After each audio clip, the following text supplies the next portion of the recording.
Well, it's that time of the year again. Halloween, or as I like to call it, Christmas for Vampires. The theme of my reviews this month is animated children's movies with strangely spooky elements, and the films being reviewed will get creepier as we go on.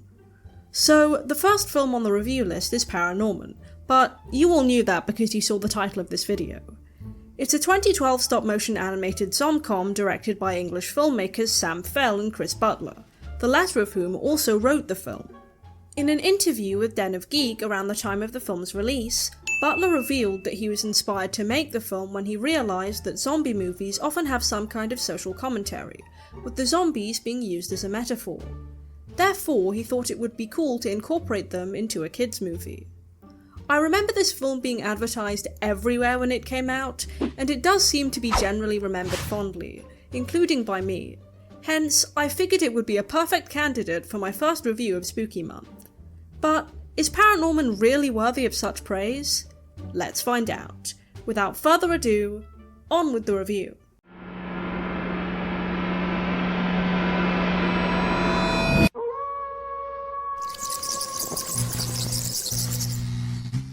After the obligatory production logos, the film opens with an in-universe zombie film. I'm sure that will have absolutely no relevance to the film it's within whatsoever. It has a sort of Return of the Living Dead vibe that I'm definitely here for, and I like that the Scream Queen has a sort of "are you serious" moment when she realises that her segment isn't over yet. Said film is being watched by Norman Babcock, our 11-year-old protagonist voiced by Cody Smith-McPhee, whom I recognise from Let Me In, The Power of the Dog, and as Nightcrawler in various X-Men films. He's talking to his grandmother about what's happening in the zombie film, in an exchange that I can vouch for in terms of realism. What's happening now? Well, the zombie is eating her head, Grandma. That's not very nice. Norman's dad tells him to take out the rubbish, and before he leaves the room, his grandmother also tells Norman to remind his dad to turn up the thermostat. As Norman completes these tasks, we are introduced to the rest of the family. Jeff Garlin voices Norman's father, Perry Babcock, who strongly disapproves of Norman's interest in the macabre. Fun fact, Garlin also played Cyclops in the second Austin Powers movie and voiced the Captain in Pixar's WALL-E. Next is Sandra Babcock, voiced by Leslie Mann, whom I know from the 1997 adaptation of George of the Jungle. Who remembers that film? While concerned about Norman's behaviour, she does come across as more sympathetic here compared to Perry. Finally, there's Courtney, Norman's older sister who is voiced by Anna Kendrick. I don't think she needs any introduction, shame on you if you don't recognise her. She acts very uninterested in Norman in this opening scene and is too busy talking on the phone to one of her friends. You know, movie teenager stuff. Norman ultimately fulfills his grandmother's request by telling Perry that she wants him to turn up the thermostat because her feet are cold. Seemingly out of nowhere, this stuns his family. I really like this way of introducing Norman's powers. It's done through dialogue, but it's not blatant. When you first see Grandma Babcock, you don't notice that she's a ghost because she's shrouded in darkness in the background of the shot. Upon a second watch, you will even notice that she has a green tint, much like the other ghosts that appear later in the film. Sandra tries to confront Norman but tells him that he has to move on. Perry takes a very different approach, telling Norman that his grandmother was old and sick, and that's why she died. That's it. This causes an argument between the parents, and although I don't agree with the way that Perry goes about it, it's clear that he's very concerned about his son having a hard time in life because he doesn't fit in. Perry may also find the topic of Grandma particularly painful, as she was his mother, and it seems to be a recent death. The next day, Norman makes his way to school, and he receives numerous dirty looks from his neighbours as he walks down the street. It appears as though he's talking to himself before we get a view of things from Norman's perspective, with the town being filled with ghosts. Things don't seem much better once Norman actually arrives at school, as he's shoved to the ground by another student and finds his locker defaced with the word freak. He also spots his mother's uncle, Prendergast, who is sort of the town loony type character, for a moment before he enters the building. Uncle Prendergast is voiced by John Goodman, whom I probably know best from The Big Lebowski, Monsters Inc., and Revenge of the Nerds. Another boy who's being bullied notices Norman being picked on by an older boy named Alvin, who's voiced by Christopher Mintz-Plasse, aka McLovin. This movie has an awesome voice cast. I guess this is just a nerdy nerd world. Speaking of voice casts, the children's wacky drama teacher, Mrs. Hensher, is voiced by Alex Borstein, who also voices Lois Griffin. It's kind of weird hearing her in a non-nasal role. I don't believe it's historically accurate, Miss Hensher. It's not supposed to be!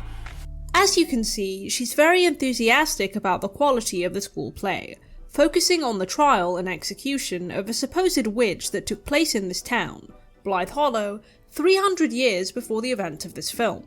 And I mean, geez, calm down, lady, this is a school play, you're not working with a full Broadway cast. Their souls doomed to an eternity of damnation! Subtle movie, real subtle. The line reading causes Norman to have a horrific vision of the undead founding fathers of Blythe Hollow, which distracts him and gives Alvin leeway to humiliate him.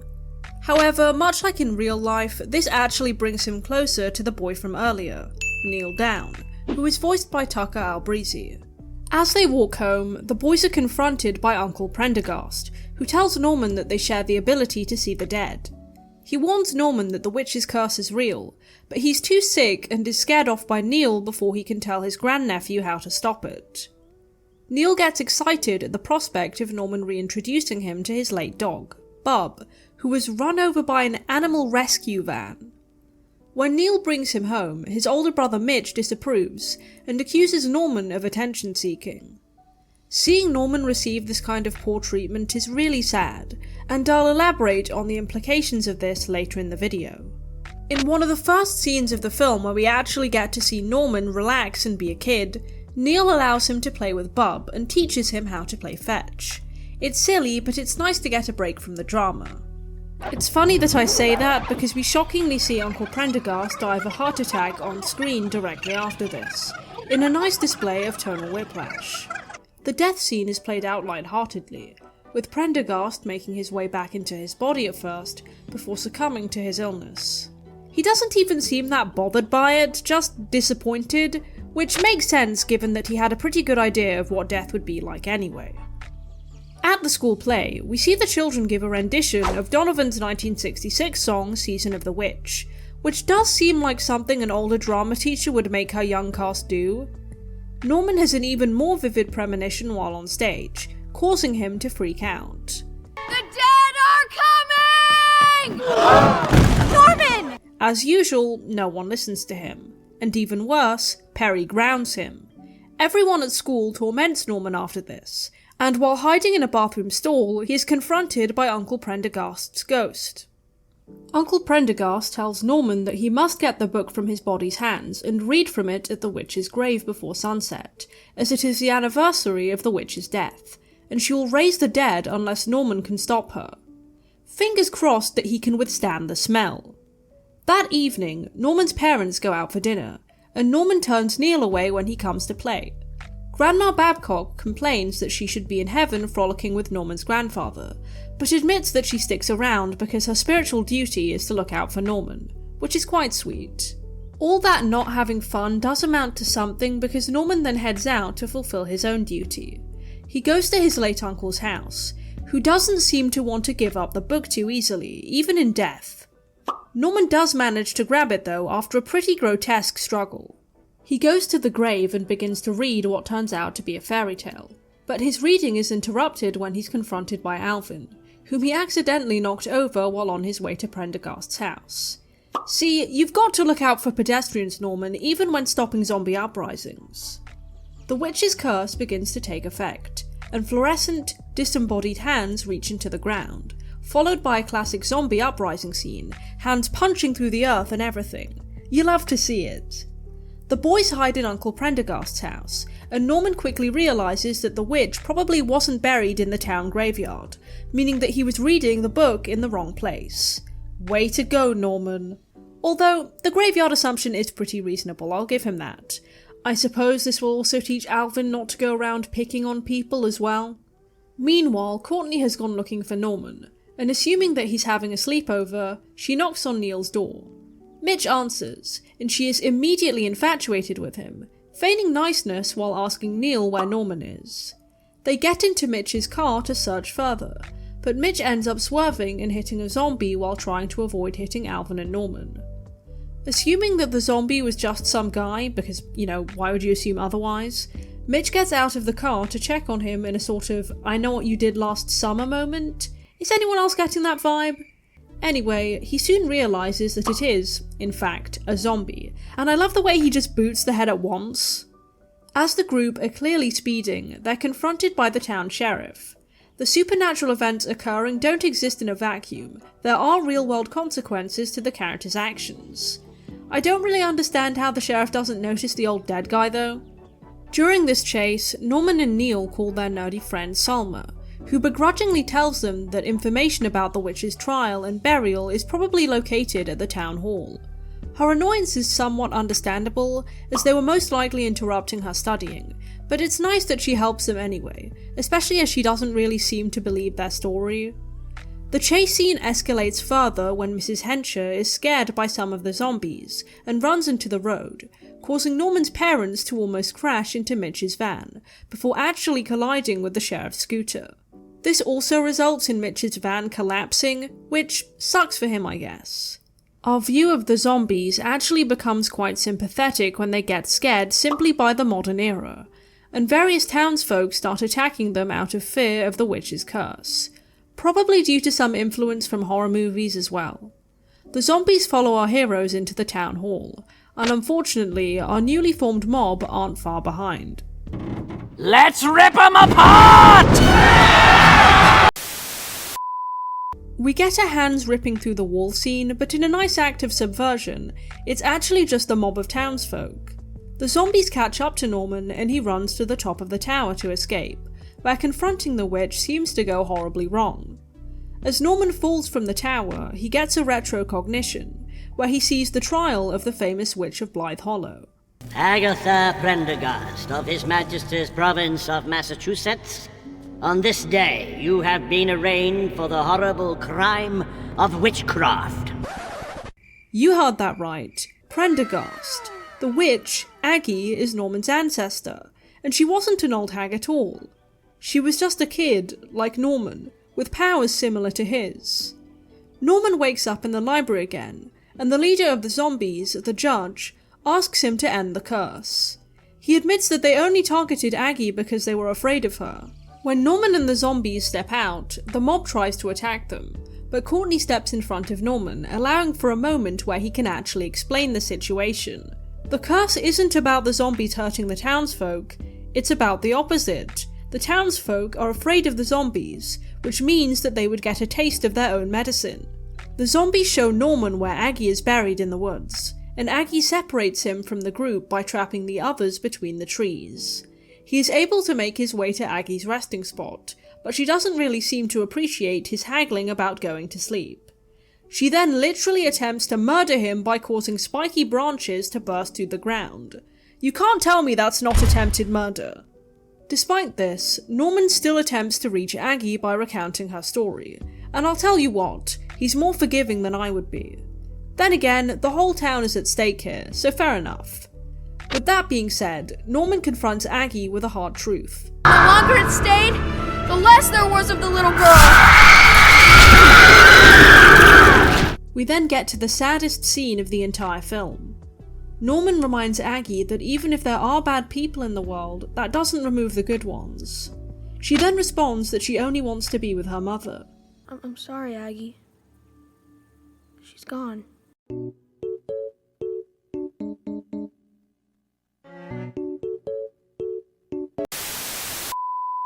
In the end, Aggie makes the right choice, and she decides that it's about time she goes to sleep now that she remembers who she used to be, allowing her soul and the zombies' souls to rest.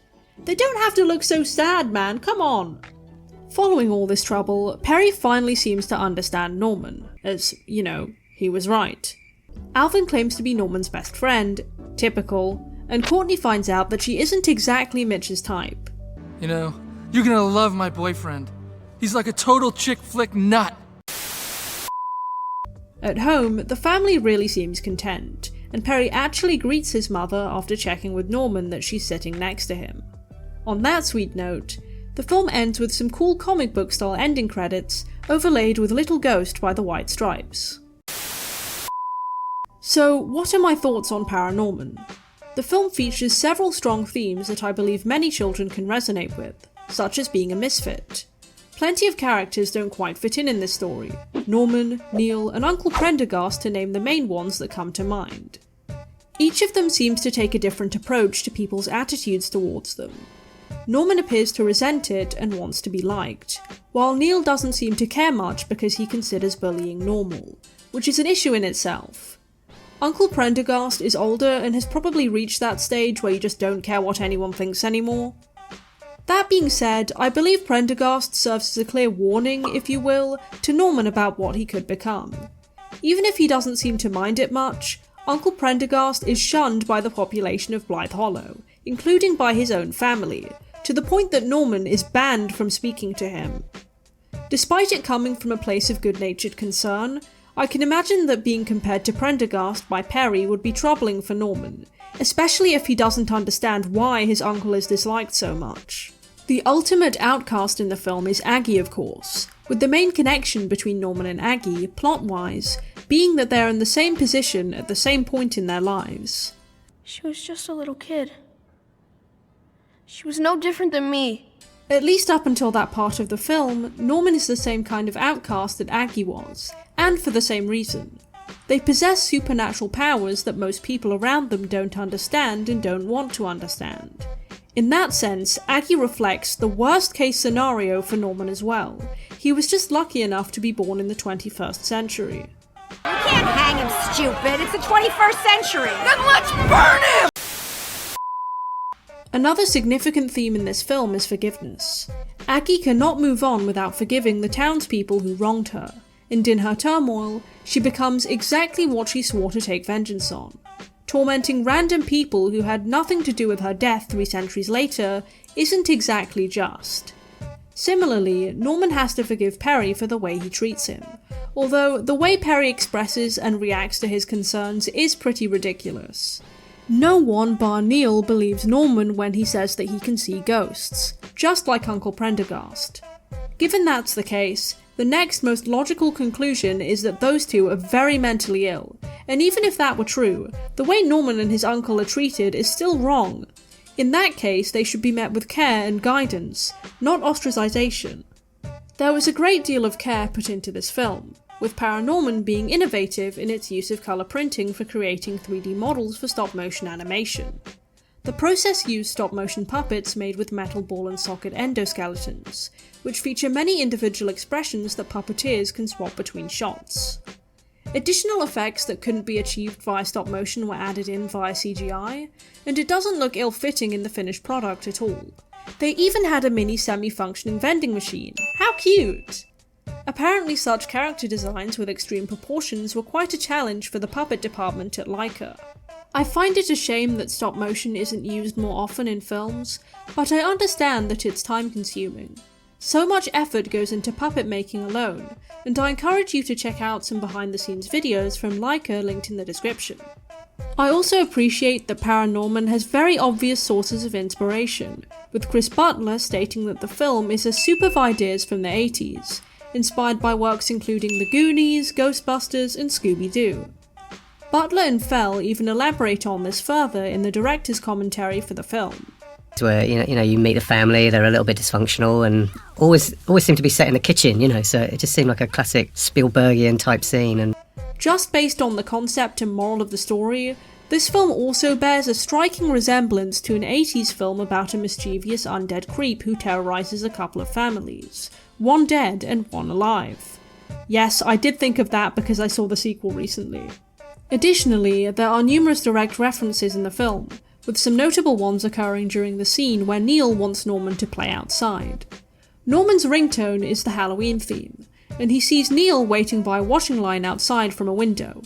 Notably, Neil is also wearing a hockey mask as a nod to Jason Voorhees. Other than Season of the Witch, there are also other musical references, such as Alvin listening to Fix Up Look Sharp by Dizzy Rascal, when Norman knocks him over. 2012. ParaNorman was nominated for 46 awards and won an impressive 19 of them, including winning both a CFCA and DFWFCA award for Best Animated Film, which I really think is deserved. To sum up my thoughts, ParaNorman is an expertly crafted film that explores themes of solitude, acceptance, and forgiveness through a unique blend of humour and horror. Norman serves as a relatable character who faces rejection while trying not to reject part of himself. The film pays homage to 80s classics, adding a layer of depth to the story, especially as the protagonist is shown to have an interest in horror films. Personally, I found its message about not only overcoming but also appropriately responding to fear touching, making ParaNorman not just a fun animated film, but an interesting commentary on the importance of understanding and embracing differences presented in a distinctive and memorable way. Well, that's all for this video. Don't forget to like and subscribe, and as always, thanks for watching. Spooky for you.